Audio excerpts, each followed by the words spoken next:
when God created man, God has a purpose for creating man and for food. Okay? Now, according to Hippocrates is the father of medicine. He lived several years ago, hundreds of years ago. In his prognosis, he said, let your food be your medicine, and let your medicine be your food. It's a popular saying. Okay, he's a father of medicine. Men dig their grave, according to Thomas Moffat, who lived in 1600. He said, men dig their graves with their own teeth and die more by their fated instruments, by those fated instruments, and by the weapons of their enemies. Men dig their graves with their own teeth and die more by those fated instruments than by the weapons of their enemies. What is the weapon of their enemies? Gun, chemical weapons. But you know, people who die of food, what we call poor dietary intake, are much more than people who die during the wartime, and much more than the people who die killed by Boko Haram, and much more than the people who die by road traffic accidents. So the greatest weapon of destruction is food. Okay? Now, unless the doctor, that's another word of marvel, unless the doctors of today become the dietitians of tomorrow, the dietitians of today will become the doctors of tomorrow. That is Alexis Carrel quote.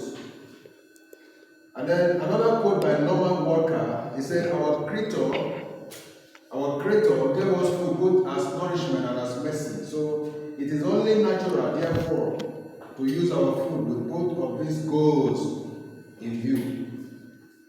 Okay? And then let's look at God's purpose for food proper.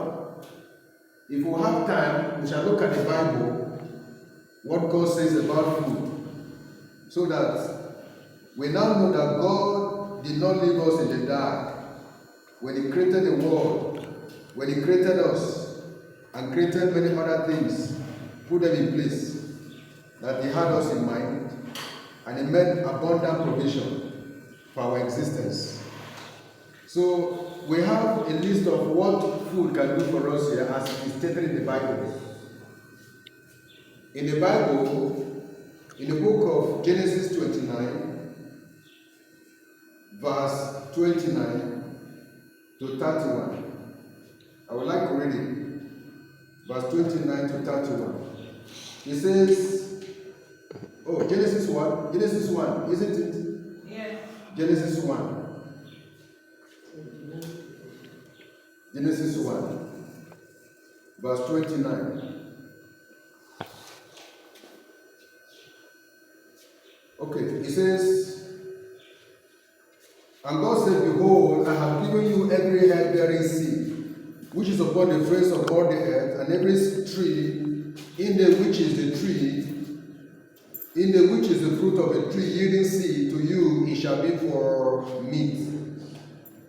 And to every beast of the earth, and to every fowl of the earth, and to everything that creepeth upon the earth, wherein there is life, I have given every green herb for meat.